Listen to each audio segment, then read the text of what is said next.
El otro día estaba platicando con un amigo acerca de temas de la escritura, acerca de temas bíblicos, y ahí estábamos compartiendo y compartimos diferentes puntos de vista. Y de repente en la plática él dijo algo que me sacó mucho de onda y que me puso a pensar y reflexionar. Pues estamos hablando acerca de la identidad que debemos de tener en Cristo Jesús, la cual al tener una identidad correcta podemos acercarnos confiadamente delante de Dios. Y estamos ahí haciendo esta disertación acerca de esto. No creo que era muy místico, estábamos desayunando realmente, entonces estaba rica la plática y rico el desayuno, ¿va? Y estamos platicando y mencionó lo siguiente. Él dijo: la mayor virtud de una persona generalmente se convierte en su mayor defecto. Y eso me sacó mucho de onda, me puso mucho a pensar. Y él puso el ejemplo de alguien que era demasiado servicial, lo cual pues es algo bueno, ¿verdad? Tenía una buena actitud. Pero esa virtud que él tenía, esta persona de la cual me estaba platicando, se volvía un problema porque era servicial con todos. Entonces, cuando alguien le pedía un favor, terminaba diciéndole que sí a todo el mundo, y al final no cumplía con todos porque tenía 1000 cosas que hacer. Entonces él decía, pues su parte servicial, lo cual es bueno, terminó volviéndose un problema cuando esta persona estaba llena de compromisos y no podía cumplir, entonces quedaba mal con todos. Entonces yo me pregunté, ¿cómo es que algo bueno puede terminar jugando en tu contra? Porque me hizo pensar, y en esta parte que estaba yo pensando, creo que también funciona a la inversa. O sea, no solamente algo bueno se convierte en un defecto, sino a la inversa es que un defecto realmente puede convertirse en algo bueno. Y aunque suene raro, así es. De hecho, por venir a las carreras se me olvidó, pero quería enseñarte algo. Y es que hace 5 años estaba tomando un curso. A mí me encanta estar aprendiendo siempre, y tomé un curso para construir mi propia guitarra. Entonces yo construí mi propia guitarra desde cero. Entonces, cuando lo estábamos haciendo, que de hecho ya se cumplieron 5 años, de hecho hace 5 años la traje a la iglesia para enseñarla y la toqué y todo, ¿va? Y fue cuando anunciamos de que mi esposa estaba embarazada y que en mes y medio nacía mi hija. Los que no saben la historia luego se las platico.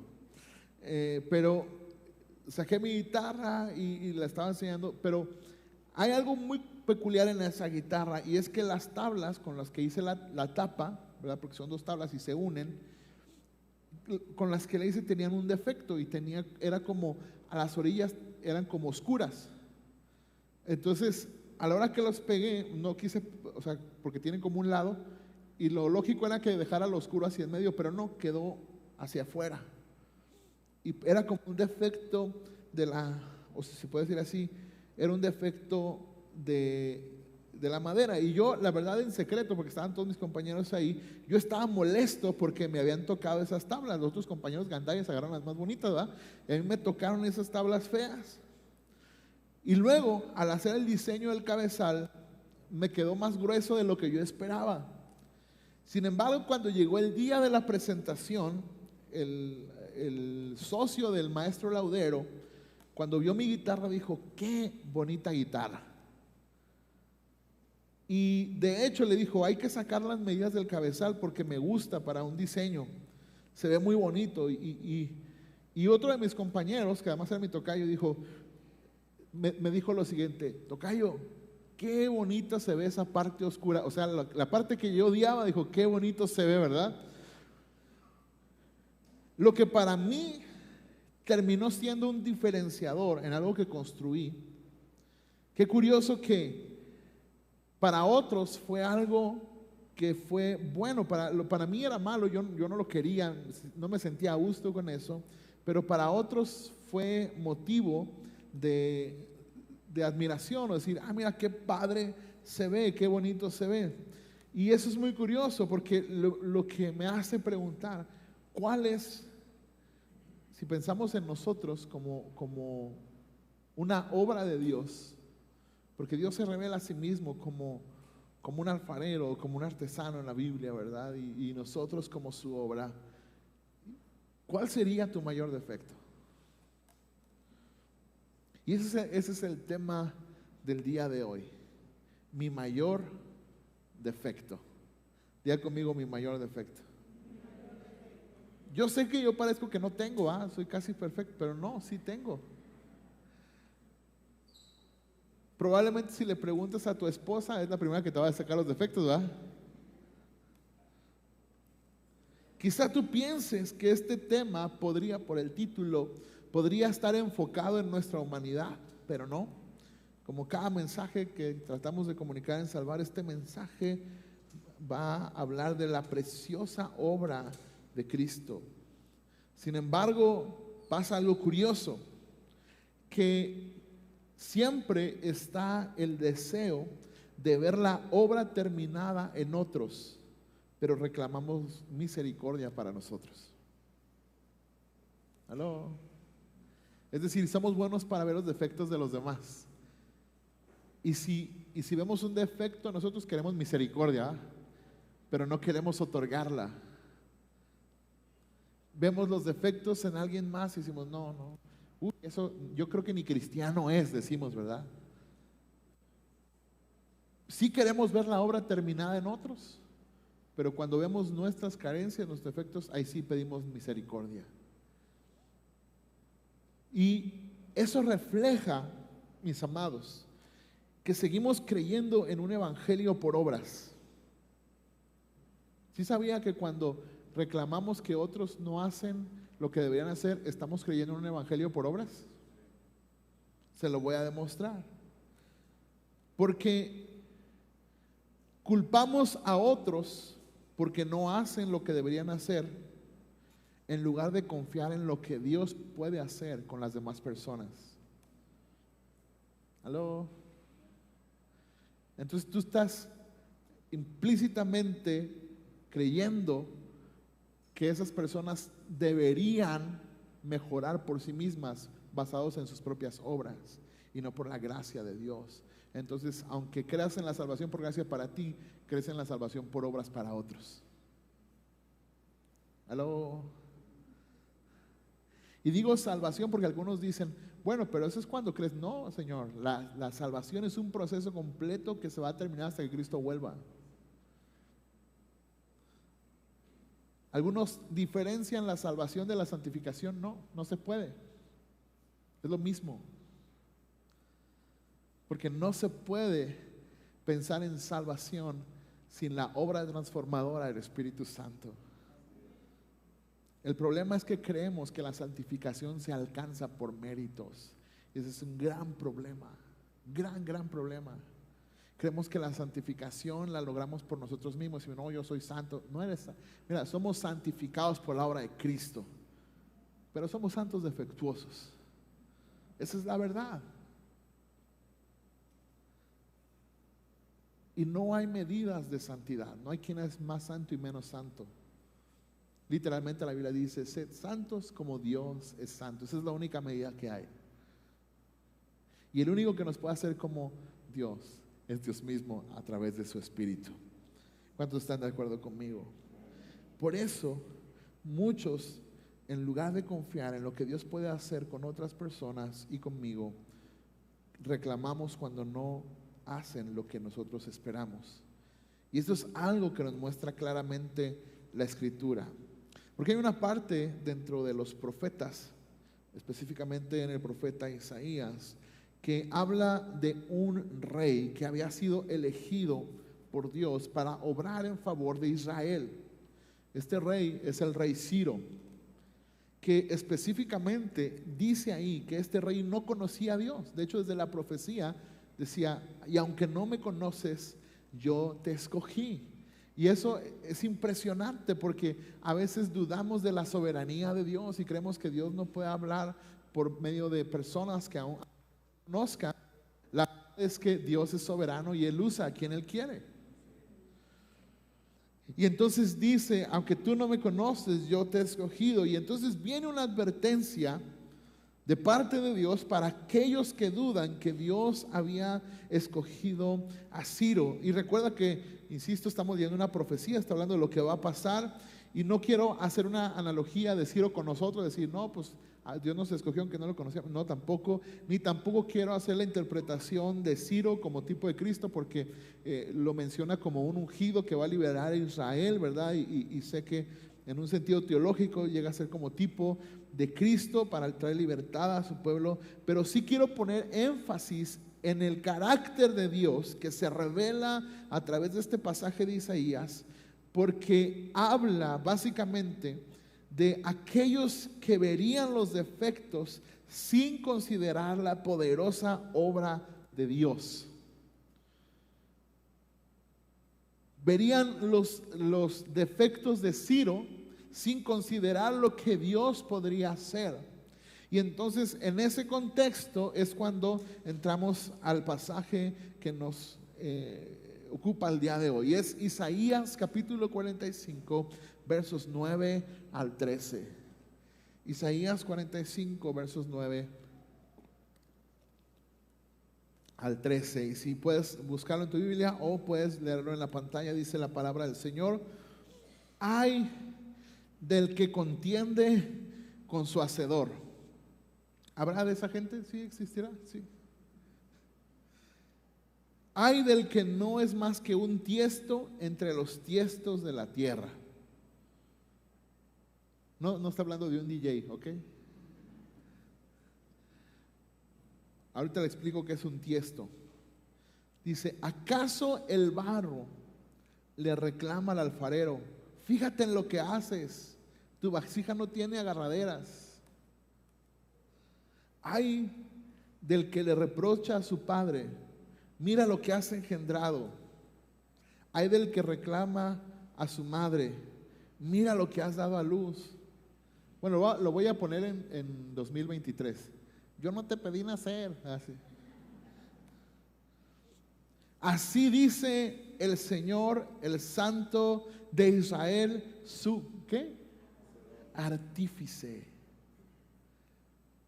¿Van acaso a pedirme cuentas del futuro de mis hijos o a darme órdenes sobre la obra de mis manos? Yo hice la tierra y sobre ella formé a la humanidad. Mis propias manos extendieron los cielos y di órdenes a sus constelaciones. Levantaré a Ciro en justicia, allanaré todos sus caminos. Él reconstruirá mi ciudad y pondrá en libertad a mis cautivos, pero no por precio ni soborno. Lo digo yo, el Señor Todopoderoso. ¡Wow! ¡Qué increíble pasaje nos muestra Isaías! Insisto en este contexto de la elección de Ciro, un rey que no era el pueblo de Dios, pero que fue un instrumento para la liberación de la cautividad de Israel y el regreso a Jerusalén y la reconstrucción de la misma. Y pasa algo muy peculiar. Básicamente Dios advierte que la gente va a renegar de lo que Él decidió hacer.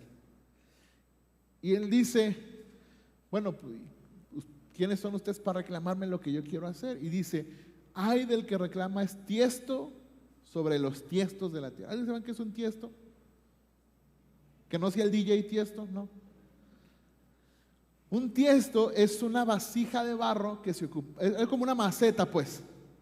Una vasija de barro cocido. El diferenciador sobre una vasija común es que la embocadura es más grande que la base. O sea, la referencia que hace es que la boca es más grande. Déjame decirte, recuerda que muchos de los profetas están.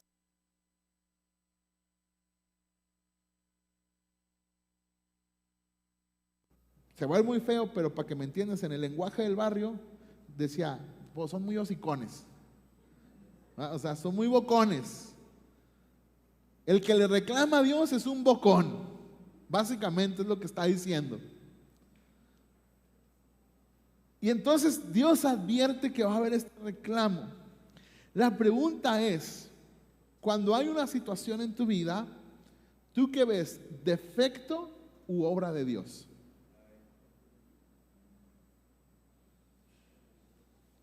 Dios está diciendo, yo voy a hacer una obra, pero advierte que Israel, ¿qué iba a ver? Los defectos, ¿verdad? ¿Cómo es posible que Dios pueda escoger este cuate si ni de nuestro pueblo es? Y dijo Dios, pues serán peras, serán manzanas, pero yo hago lo que quiero. En nuestras situaciones de la vida, todos aquí luchamos con áreas de nuestra vida que estamos rindiendo al Señor. Todos aquí, nadie puede decir que ya es perfecto, nadie puede decir que ya lo logró. Y si ya lo logró, permítanos pase aquí al frente ahorita y le pedimos a Dios que se lo lleve. Señor, llévatelo al cielo, no vaya a ser que lo contaminemos aquí. Y si no, le damos una ayudita aquí también. Pero nadie absolutamente puede decir que ya lo logró. Ni Pablo, es más, dijo, yo ni siquiera creo que lo haya logrado todo. Pero en nuestra interacción con las personas, ¿vemos defectos o vemos la obra de Cristo?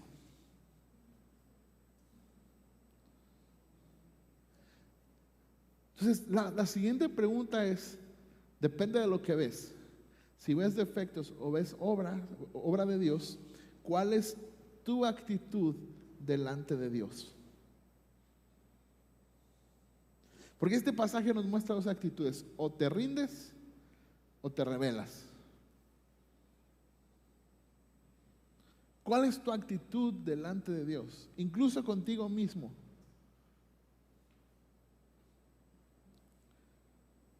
Para mí hay dos actitudes que podemos tener delante de Dios, ya sea cuando vamos defectos u obras. Y te lo pongo en manera de pregunta: ¿cómo es tu actitud?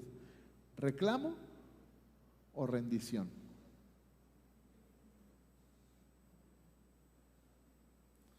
Porque dice aquí, Dios advierte que Israel, ¿qué iba a hacer?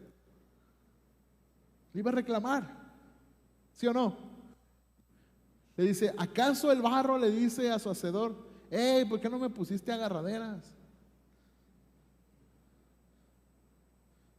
Yo le digo al Señor a veces, ¿por qué a mí me hiciste como figura de botero y no como la Venus del Nilo? No sé.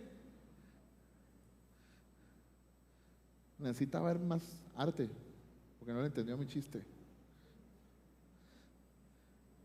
Pero muchos le reclamamos a Dios por su obra, hacia ti o hacia los demás.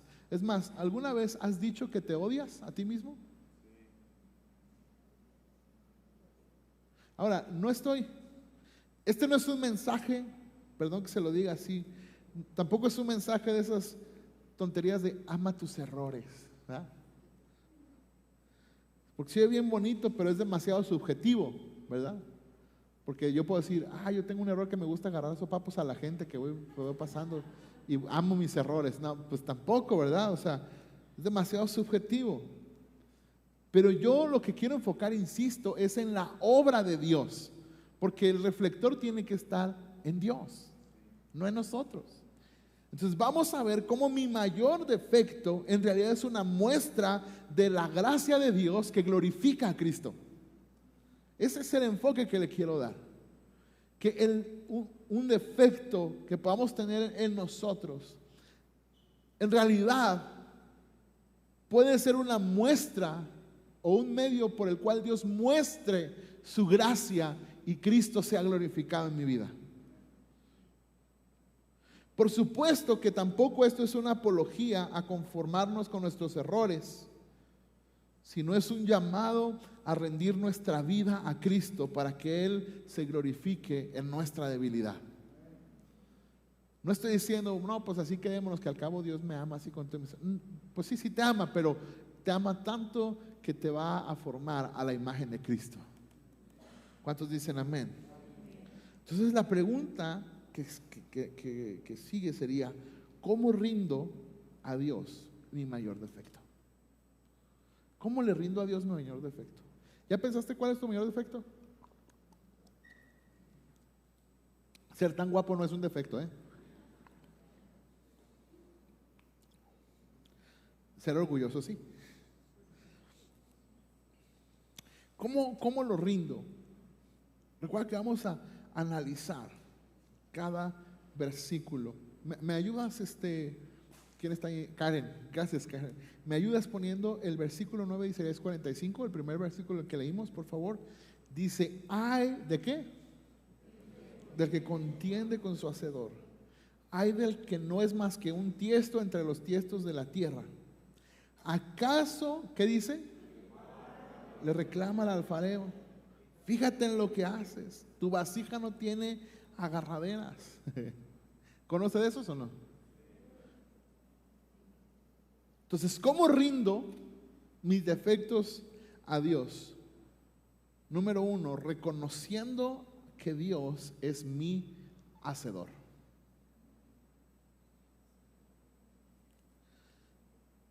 Y quizá digas, bueno, ¿y eso cómo se hace? Muy fácil. Si Él es mi hacedor, ¿por qué mejor no le pregunto cuál es su propósito para mí? Hay tanta gente frustrada, y aún dentro de las iglesias, gente frustrada porque no sabe qué hace en esta tierra, que no se ha puesto a pensar en que Dios es nuestro hacedor. Y si Él te hizo con un propósito. Y si tienes un propósito, entonces estás aquí para cumplirlo. Y ese propósito no es subjetivo. Ese propósito le va a dar la gloria a Cristo. ¿Cuántos dicen amén? Por ejemplo, Salmos capítulo 100, verso 3 dice, sepan que Él es el Señor, que Él, el Señor, es Dios. Él, ¿qué dice? Nos hizo, y no nosotros a nosotros mismos. Pueblo suyo somos y ovejas de su prado. ¡Wow! ¡Qué increíble! Si tú pudieras trasladarte al Nuevo Testamento, a la primera epístola de Pablo, cuando dice que nosotros antes no éramos ni pueblo, ¿se acuerdan? Sí, ¿verdad? ¿Qué dice ahí? Nos dice el propósito.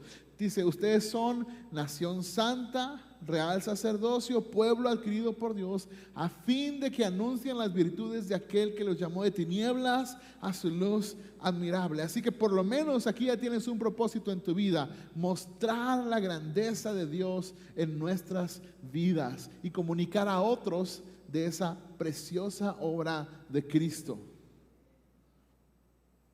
El gran problema es que estamos tan envueltos en los asuntos de este mundo, de esta tierra, y no estoy diciendo que no te ocupes de lo que te tengas que ocupar, pero cada lugar donde estamos es una plataforma para comunicar el mensaje del Evangelio. Hay gente que le está pidiendo a Dios un púlpito y Dios se lo dio desde hace mucho tiempo. Se lo dio en su trabajo, se lo dio con sus amigos, se lo dio en su círculo cercano. ¿Aló? Y entonces se nos olvida que Dios es el que nos hizo y nos dio un propósito. Entonces cuando vamos a querer cumplir nuestros propios sueños, nos olvidamos del propósito de Dios. Número 2, ¿quieres rendir tus mayores defectos a Dios? Deja de reclamarle a Dios. ¿No dice ahí, acaso el barro le puede decir al alfarero, ¿por qué me hiciste así? Yo a veces sí le digo a Dios, Señor, ¿por qué me hiciste tan guapo? Pero eso es otra historia.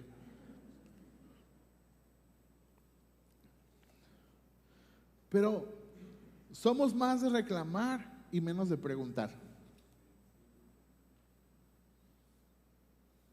¿Por qué no le preguntas a Dios? Yo siempre he dicho, a mí sí hay una cosa que me molesta mucho, así que de verdad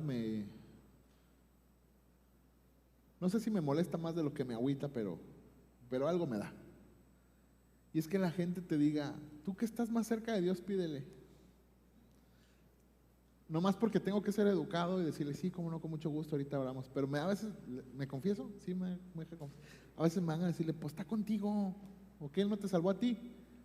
¿Que no es tu padre? Pues pídele tú.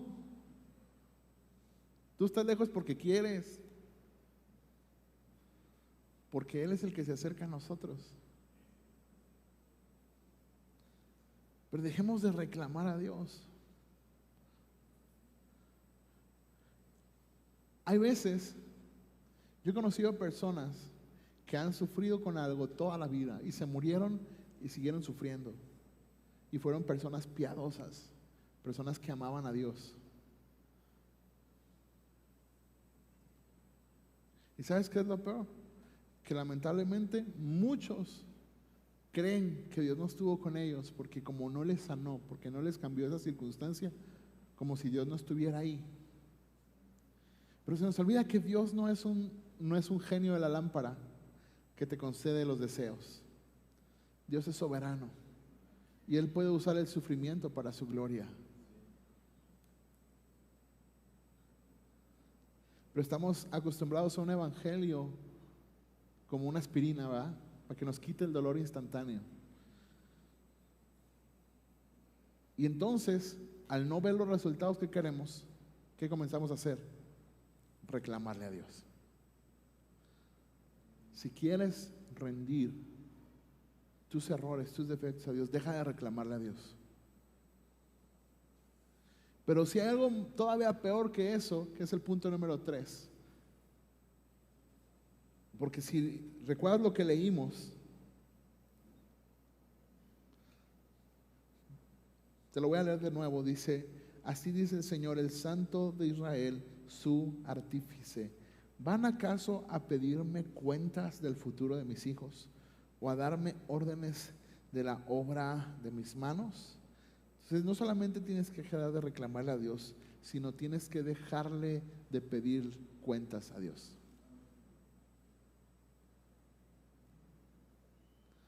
¿Aló? Es que yo quiero que Dios me explique por qué me está pasando eso. ¿Qué te importa?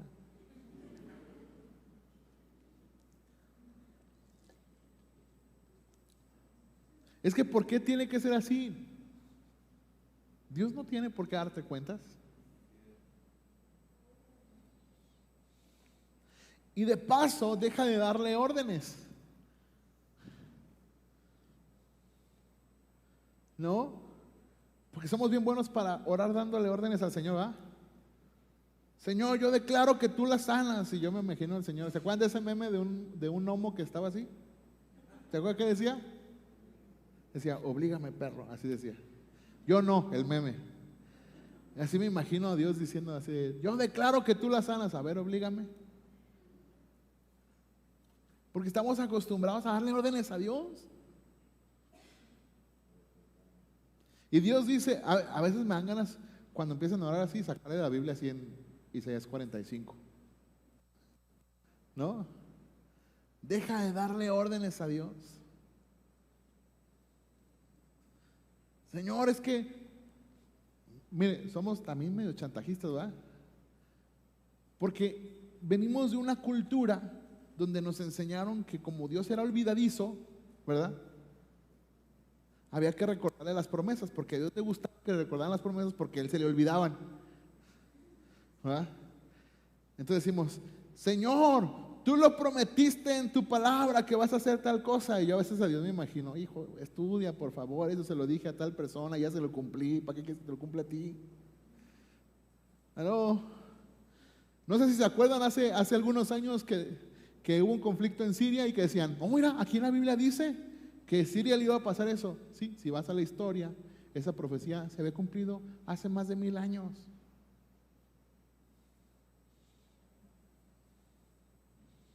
Pero como alguien nos enseñó que como a Dios era olvidadizo, se le olvidan hay que recordársela, o sea, las promesas. Señor, pero es que tú dijiste que yo no te dije nada, hijo. Tú solito crees que te lo dije.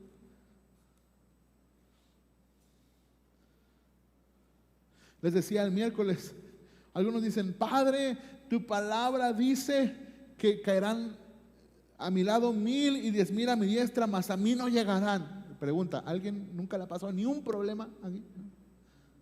Después de que se hizo cristiano. Entonces sí le llegó, ¿va? Y te decimos, pero es tu promesa. No es promesa, es poesía hebrea. No está hecho en forma de promesa. Está expresando cómo conoció a Dios y expresando el poderío de Dios. Punto. No es una promesa. Dejen de inventar promesas que Dios no dijo que haría. ¿Aló? Agarramos el Salmo 23 y Padre dice que nada me faltará. ¿Alguna vez le ha faltado algo? La neta. ¿Alguna vez le ha faltado con un pago? La verdad. ¿O a poco usted, su alacena mágicamente se llena sola? No, tiene que ir a comprar algo, ¿eh? ¿Por qué? Porque se acaba. No dice, me hace falta leche, voy a la tienda y la compro. ¿Verdad que sí? Pero agarramos la palabra de una manera literalista y le reclamamos a Dios y le pedimos cuentas, ¿verdad? Reclamando, pero es que tú dijiste y me lo tienes que cumplir. Él no es nada para darte cuentas. Él es Dios. ¿Aló? Ahora, ya pasó la parte fea. Es como cuando alguien alguna vez se ha zafado un hueso. Cuando te lo acomodan es la parte fea. Ya después de ahí viene la recuperación. ¿Ok? Entonces, lo que sigue es, claro, reconocer a Dios como nuestro hacedor, dejar de reclamarle, dejar de pedirle cuentas y darle órdenes. Y lo que sigue es, confía en su propósito. Dice en lo que leímos que Dios le dio forma a la tierra, hizo las estrellas, pero me encanta cómo lo dice. O sea, Dios básicamente está diciendo, mira, yo hice la tierra para que la gente habite en ella, hice las constelaciones, yo acomodé todo, y si yo hice todo eso, así como hice todo eso, yo escogí a Ciro. ¿Aló? Eso es confiar en el propósito de Dios. ¿Cómo lo hago? Porque si Él dio forma a la tierra, Él hizo las estrellas y escogió a Ciro, también te escogió a ti. ¿Aló? Yo esperaba escuchar una vez más fuerte a eso. Si Él hizo la tierra, hizo las estrellas, creó el universo y escogió a Ciro, pues también te escogió a ti y me escogió a mí para la gloria de su nombre. En Efesios capítulo 1, versículos 3 al 6 dice, alabado sea Dios, Padre de nuestro Señor Jesucristo, que nos ha bendecido en las regiones celestiales con toda bendición espiritual en Cristo. Y luego dice, verso 2, ¿qué hizo? Dios nos escogió en Él antes de la creación del mundo para que seamos santos y sin mancha delante de Él. En amor nos predestinó para ser adoptados como hijos suyos por medio de Jesucristo. Y lo que sigue me encanta. ¿Según quién? Nuestras obras, nuestro talento, nuestro potencial, el campeón que llevas dentro. Tampoco, ¿según qué? El buen propósito de su voluntad. Esto me encanta. Te voy a decir en buen mensaje de barrio. ¿Ok? ¿Estás listo? Dios nos escogió y nos predestinó para ser adoptados sus hijos por medio de Jesucristo porque se le pegó su regalada gana. ¿Aló? Porque Él te quiso escoger. Por eso es que no podemos decir, Señor, ¿por qué no haces esto? Porque Él te quiso escoger. Y Él va a hacer la obra contigo. Y entonces, Él quiso escogerte para algo, para la alabanza de su gloriosa gracia que nos concedió en su amado. Mira, no hay mayor forma de demostrar la gracia de Dios que con personas falibles. No hay mejor forma de mostrar la gracia de Dios que con personas que no la merecen. Yo no merecía su gracia, yo no merecía su favor, pero Él me escogió no ahorita, no por mis obras, desde antes de la fundación del mundo, nos predestinó para la alabanza de la gloria de su gracia. Según el previo conocimiento que Él tiene, según su omnisciencia, Él me escogió. Por eso confío en su propósito. Por eso confío en lo que Él puede hacer conmigo. ¿Sabes cómo poder avanzar en nuestra vida de fe, en nuestros matrimonios, en nuestros trabajos, en todo lo que somos? Confiando en el propósito de Dios. La gente confía más en las formas que en el propósito. ¿Aló? Es que si Dios no lo hace de esta manera, no es su propósito. Ni sabes. ¿No dice la Biblia quién conocerá la mente de Dios? ¿Para qué quieres conocer su mente si no nadie lo va a conocer? A lo más que aspiramos, según Romanos, es que el Espíritu Santo, que conoce las profundidades del Padre, viene a nosotros y nos revela su propósito. Es lo más que puedes aspirar. Pero la mente de Dios nadie la ha conocido ni nadie la conocerá jamás. ¿Aló? Por eso confiamos en su propósito. ¿Y sabes qué es lo mejor de lo mejor de lo mejor? Que aunque nosotros fallemos, su propósito siempre permanece.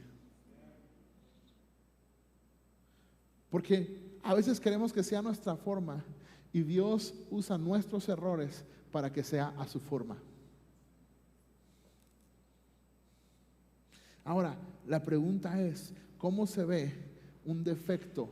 Mi mayor defecto, ¿cómo se ve cuando está rendido a Dios? Bueno, se ve como lo que nos narra 2 Corintios 12, 7 al 10. Y dice, para evitar que me volviera presumido por estas sublimes revelaciones, está hablando Pablo, una espina me fue clavada en el cuerpo, es decir, un mensajero de Satanás para que me atormentara. 3 veces le rogué al Señor que me lo quitara, pero Él me dijo, te basta con mi gracia, pues mi poder se perfecciona en la debilidad. Por lo tanto, gustosamente haré más bien alarde de mis debilidades, para que permanezca sobre mí el poder de Cristo. Por eso me regocijo en debilidades, insultos, privaciones, persecuciones y dificultades que sufro por Cristo, porque cuando soy débil, entonces soy fuerte. ¿Cómo se ve un defecto puesto en las manos de Dios? Así se ve. Mire, dice Pablo, esto me lo puso el Señor para que no me volviera ¿qué? Presumido, ¿ah? Dice ahí. Pero termina diciendo que va a presumir, ¿sí o no? ¿Sí o no? Pero ahora ya no va a presumir revelaciones. ¿Qué va a presumir? Sus debilidades. Porque sus debilidades muestran el poder de Dios sobre su vida. ¿Cómo se ve un defecto? Mi mayor defecto rendido a Dios. Se ve como una muestra de la gloriosa gracia del Señor. Hermanos, no nos olvidemos que Dios no nos escogió por nuestra linda cara, ni por nuestras obras. Dios nos escogió porque Él nos amó desde antes de la fundación del mundo. David dijo una declaración tan hermosa, dijo, tus ojos vieron mi embrión. Desde antes de lo que te imaginas, Dios te escogió para que el día de hoy pudieras responder al Evangelio. Y sí, todos tenemos dudas, temores, todos tenemos defectos, todos bateamos con el orgullo. Quizá algunos como Pablo nos volvemos presumidos. Quizá algunos otros con alguna otra área de su carácter. Pero cuando lo rendimos a Dios, ese gran defecto se convierte en un gran motivo para glorificar a Cristo. Sea por el testimonio de la transformación poderosa de Cristo o por moldearlo para usarlo para la gloria de Cristo. ¿Me explico? Por ejemplo, cuando hay transformación, es que yo era bien enojón y Dios ya me hizo bien tranquilito, ¿verdad? Esa es transformación. Pero cuando eso mismo se usa para la gloria de Cristo, es como la hermana que dice, yo antes era bien chismosa, pero ahora el chisme que te traigo son unas buenas nuevas de salvación. Es decir, un defecto puesto en las manos de Dios siempre glorificará a Cristo. Porque no se trata de nosotros, mis amados. Tenemos que, a estas alturas del partido y en el tiempo que estamos viviendo y en la sociedad que estamos viviendo, tenemos que estar ya convencidos que esto no se trata de nosotros. Que el mundo está envuelto en una cultura completamente hedonista y que necesitamos presentar el verdadero evangelio de Jesús. Y el verdadero evangelio es muy sencillo. Todos, absolutamente todos, necesitamos un Salvador. Y ese Salvador ya vino hace 2000 años y murió en la cruz. Estuvo en la tumba, pero resucitó al tercer día. Ascendió al cielo y está sentado a la diestra del Padre. Y ese Salvador puede estar, no a un lado tuyo, dentro de ti, en nosotros, cuando le reconoces como único y suficiente Salvador. No va a volver tu vida color de rosa, pero sí tendrás esperanza de vida eterna y una paz que nadie puede explicar. Y lo que todos ven como defecto, para Dios es una gran oportunidad para mostrar su gloria. Dios agarró a un fariseo. Mire, Dios tiene buen sentido del humor. Dios agarró al judío más judío para predicar a los no judíos. Dígame si eso no es tener sentido del humor.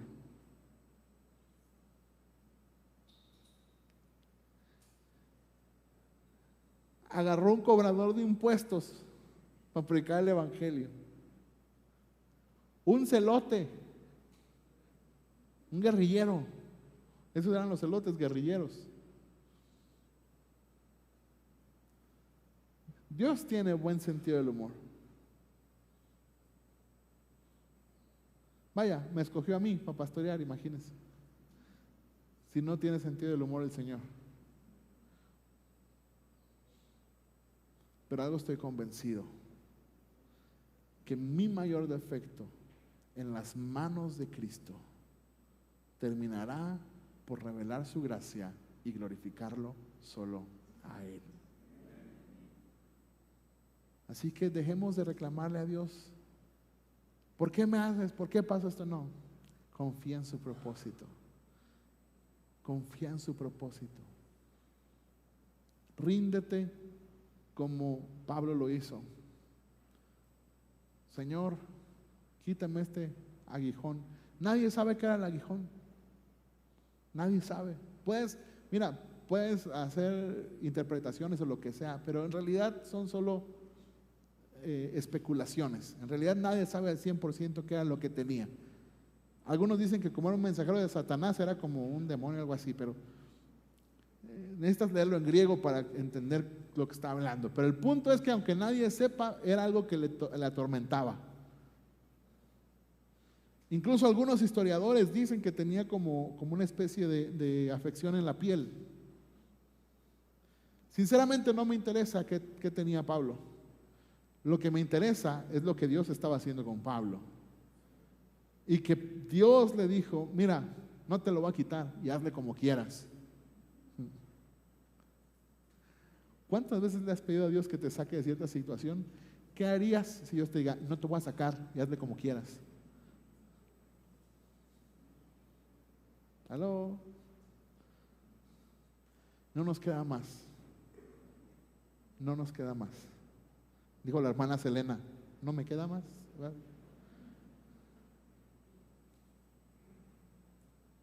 Que confiar en su propósito. Así que te lo digo con todo mi corazón y con esto termino. Pon tu mayor defecto en las manos de Dios y Él se glorificará. Pon tu mayor defecto en las manos de Dios. Lo que tú ves como un defecto, no necesariamente estoy hablando de algo pecaminoso, estoy hablando de esa situación que has orado para que cambie y no ha cambiado. ¿No será que es lo que Dios está usando para transformarte?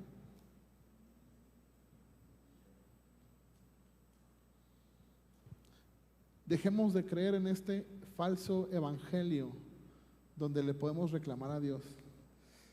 Ay, no lo quería decir, pero lo voy a tener que decir. Ni modo, me va a regañar mi esposa. Pero dejemos de creer en tonterías.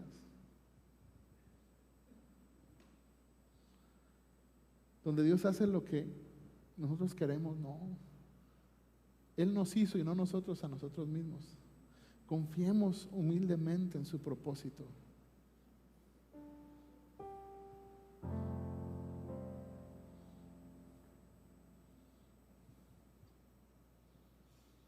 El día de ayer, bueno, pasó como el jueves o viernes. ¿Alguien aquí ha tenido problemas financieros? ¿Se ha metido en broncas? Ya me he metido en broncas, bien gachas. Es más, todavía estoy saliendo de unas. Y el otro día me salió un video y decía, si tú quieres salir de deudas, vamos a tener una reunión de quema de deudas. Yo dije, fíjate qué menso soy yo.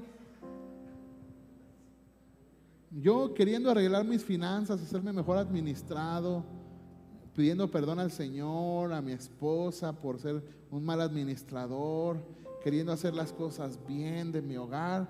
Y mira qué menso era, tan fácil que era ir a la iglesia, sacar una copia de mi estado de cuenta y quemarlo.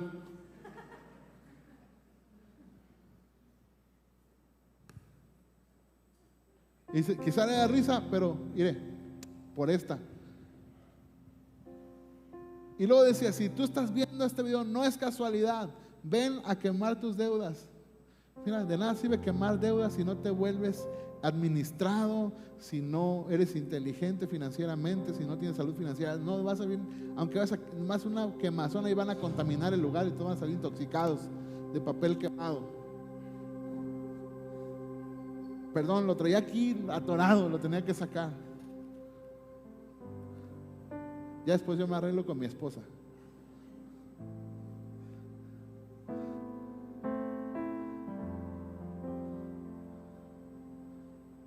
Dejemos de creer en ese evangelio que nos ofrece soluciones fáciles. Probablemente un error financiero te mantenga endeudado toda tu vida.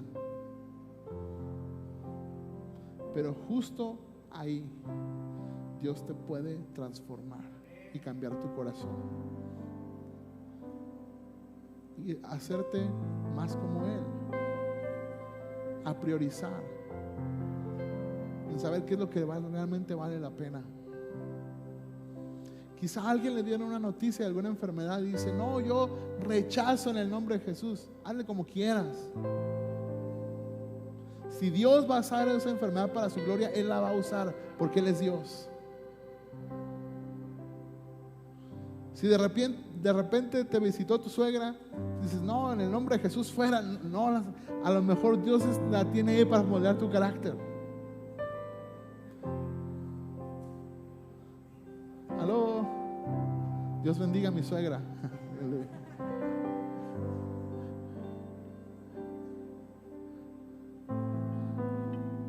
Dejemos de creer en las soluciones fáciles. Mire, decía un amigo mío, estamos tan llenos de esa falsa información y que le llamamos fe, pero es una falsa fe.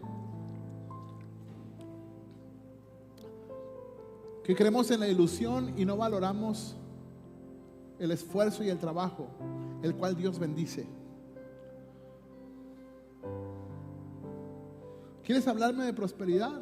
te digo un versículo: Dios prospera la obra de tus manos.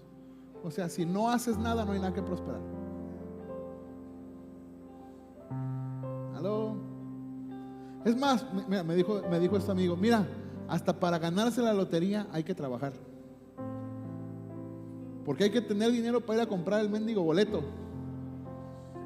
y pararse de la cama e ir a comprar el boleto. Pero hay gente que vive de la ilusión: ay, Dios, aquí mira que me caigan tus bendiciones. No, ese es un falso evangelio, esa es una ilusión, eso nunca va a pasar. Quítate eso de la cabeza. Hacer que Dios haga trucos de magia, eso no es Dios. Dios no es un mago, Dios no es un genio. Dios es el creador de los cielos y la tierra, el hacedor de todo. Él nos hizo y no nosotros a nosotros mismos. ¿Quiénes somos nosotros para decirle a Dios: ¿por qué me haces así? ¿Por qué estoy pasando eso? No es mejor confiar en su propósito, porque así como hizo los cielos y la tierra, creó todo lo que en ella hay, y escogió a Ciro y escogió a un montón de gente defectuosa para su gloria, así nos ha escogido a ti y a mí para la alabanza de la gloria de su gracia. Así que pon tu mayor defecto en las manos de Dios y Él se glorificará. Y cuando hablamos de milagros, yo recuerdo un mensaje que titulé Milagros en Proceso, porque yo creo que cada milagro no es un truco de magia, es un proceso de transformación de Dios. Dios nunca llama a desocupados.